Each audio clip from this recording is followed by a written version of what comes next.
What is meant by the term oxidation? Oxidation means losing electrons.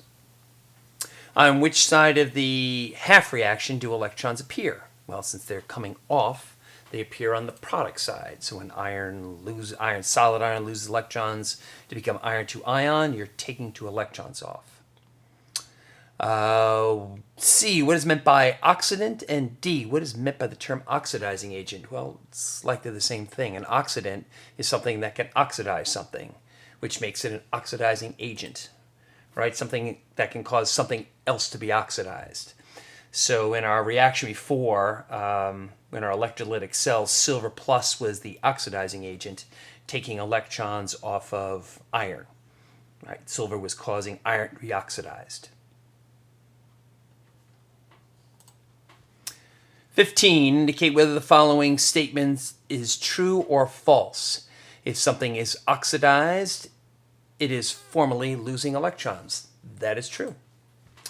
For the reaction, iron 3 plus iron 2 going to iron 2. Okay, so you had to gain electrons to do that. To cobalt 3, you had to lose electrons to do that. 3 plus is the reducing agent.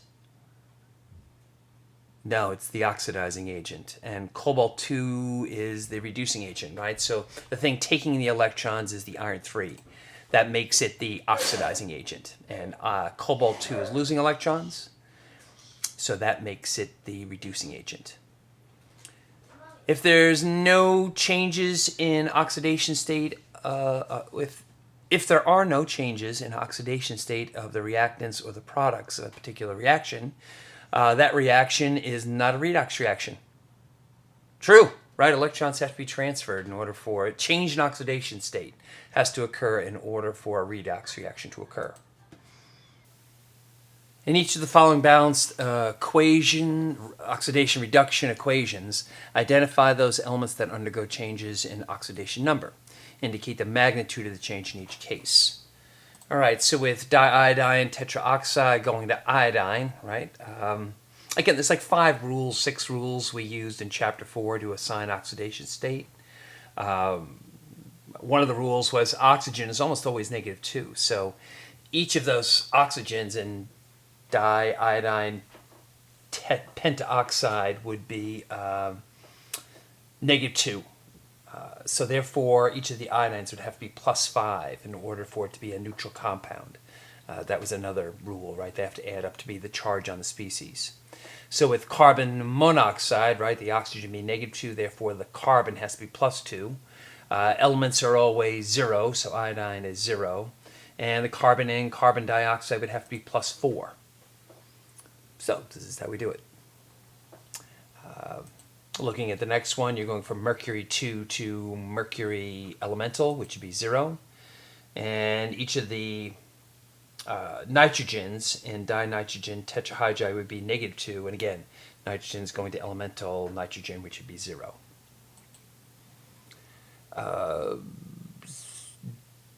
Dihydrogen sulfide, sulfur is going to 0, so the sulfur in dihydrogen sulfide would be -2. And we've got, there it is, nitrate, right? And in nitrate, the nitrogen must be +5, and in nitrogen monoxide, it would have to be +2.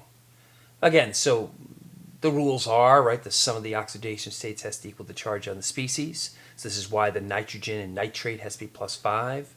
Each of the oxygens would be -2. That's another rule. If you're element, you're 0. Barium 2 plus. Going to barium 2 plus, so that's not a change there, right? Barium 2 chlorite. There it is, right? So here's an exception, right? Oxygen is almost always -2, except in peroxide. In this case, it's going to be -1, since each of the hydrogens would have to be +1. And we've got the chlorine and chlorine dioxide going to from a +4 to a +3 charge in chlorite. Oxygen going from a -1 to a 0. So again, those rules, got to know the rules. About 6 rules you have to know in terms of assigning oxidation state. All right, complete and balance the following equations and identify the oxidizing and reducing agents. All right, when we have earlier in the course, right, when we were balancing, we balanced my inspection, right? We could try different combinations of coefficients to try to balance. But with redox reactions, they're just too complicated to do it by inspection. So the first thing we have to figure out is whether we're dealing with an acidic solution or a basic solution, and then there's a set of rules we'll use for balancing in an acidic solution or a basic solution. All right, so the half reaction method, right? You write the unbalanced equation in ionic form, omitting spectator ions. Separate the equation into half reactions, right? There's an oxidation half reaction, and a reduction half reaction. Balance each half reaction except for O and H. An acidic solution, balance the O's by adding waters, and balance the H's by adding H pluses. 6, balance the charge of the half reaction by adding electrons, right? So we want the charge on each side of the half reaction to be the same. Multiply the half reactions by some sort of integer, so the same number of electrons are going into the reaction as coming out. And then you add the half reactions back together, canceling anything that's redundant, right? Anything that appears the same on both sides. Check to make sure that the atoms balance. That'd be in an acid. If you're balancing in a base, you just pretend like you're in an acid, and then at the end get rid of any H pluses by adding hydroxides to both sides. Hydroxide plus H plus is water. So cancel any extra waters, and you've balanced in a base. So let's watch it in action, right? So if we've got A, dichromate reacting with iodide to make chromium 3 plus and iodate, we split it up into two half reactions. Iodide turning into iodate and dichromate turning into chromium 3 plus. We follow the rules, right? So I think I started with the top one. Or did I start with the bottom one? I started with the bottom one. Bottom half reaction. It doesn't matter which half reaction you pick, right? You just start following the rules. All right, so rule number 2 was, after we've broken everything up into two half reactions, balance everything except for O and H. So I've got 2 chromiums going in, I need 2 chromiums coming out. Balance the O's by adding waters. So if I have 7 oxygens in the molecule, I have to add 7 waters to the other side to balance the O's.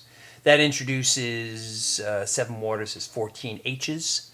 So I balance the H's by adding H pluses to the other side. Balance the charge by adding electrons, right? So 2 times 3 plus is a plus 6 charge on the one side, and you've got a plus 14 and a negative 2, so that's plus 12 on this side. So if I add 6 electrons to the reactant side, I now have a plus 6 charge on each side of the equation. And I have followed the steps for balancing this half reaction. Now I go to the other half reaction, right? I've got same iodide, right? So that's nothing to do there. I've got 3 oxygens on the product side, so I'd have to add 3 waters to the reactant side. I've now introduced 6 hydrogens, so I'd add 6 H pluses to the product side. And balance the charge. So I've got a plus 5 charge and a minus 1 charge. So if I add 6 electrons to the product side, I now have minus 1 on both sides of the equation. All right, the last bit. I look to see if the electrons going in are the same as coming out. They are, so there's nothing to do there with balancing. And now I add the half reactions back together, canceling anything that's redundant. So the electron should always cancel when you're doing the half reaction method. So 6 electrons going in, 6 electrons coming out. I now have a redundancy here of 6 H pluses, right? I have 14 going in and 6 coming out, so I can get rid of 6 of those H's. And I've got 3 waters going in and 7 coming out, so I can get rid of 3 of those waters. Add the half reactions back together. Oh, I forgot to cross out the H pluses. So 6 H pluses, no, minus 6 H pluses from 14 gives you 8 H pluses going in, 1 iodide, 1 dichromate, 2 iodates coming out, 2 chromium 3 pluses, and 4 waters. I can see here that everything balances. There we are, right? 7 waters, 7 oxygens, it's balanced. All right, C. We split up into two half reactions, right? Iodine turning into iodate and hypochlorite turning into chloride.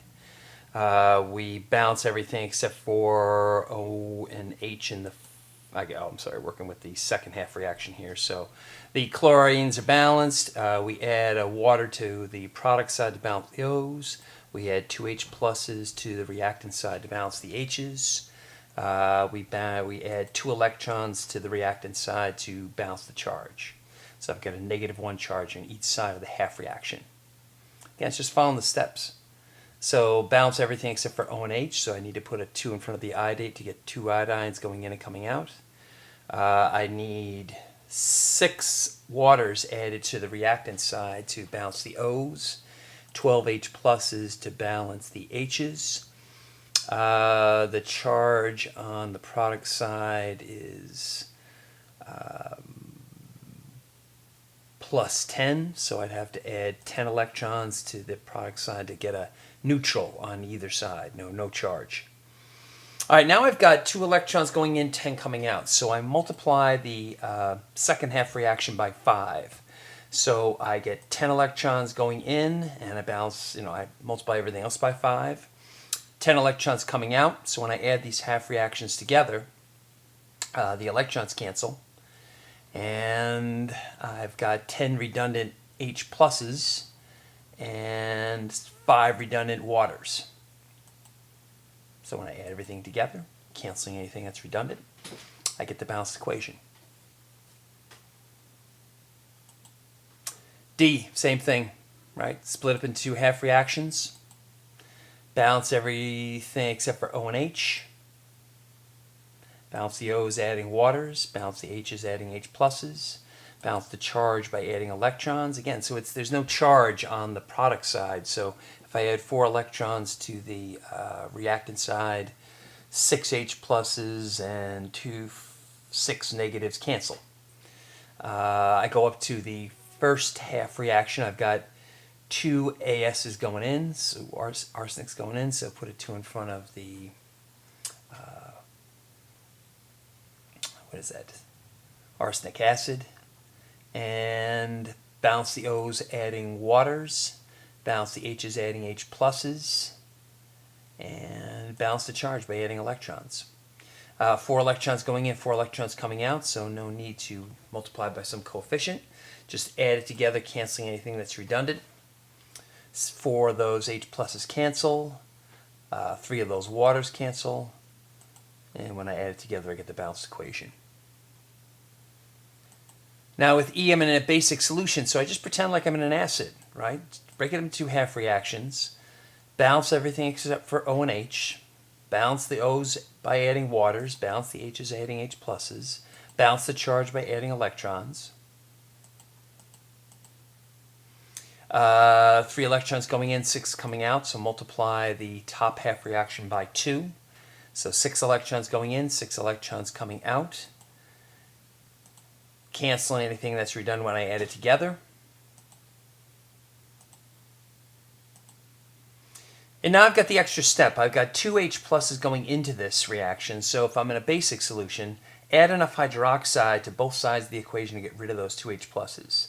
So 2 H pluses and 2 AOH minuses equals 2 waters. So I've got 2 extra waters to cancel, and no, I'm sorry, I've got 1 water to cancel, and I end up with the balanced equation in a basic solution.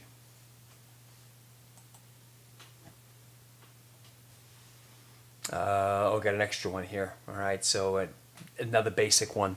So split it up into 2 half reactions. Balance everything except for O and H. Balance the O's adding waters, balance the H's adding H pluses, balance the charge by adding electrons. Multiply by a coefficient of the same number of electrons going in as coming out. Add the half reactions together. And, oh, there are no H pluses when I add this together, right? So I cancel my 8 H pluses going in, H pluses coming out. So that's it. There is no hydroxide to add to this because there's no H pluses. So this would be balanced as though it were in a base. Balanced as though it was in a basic solution.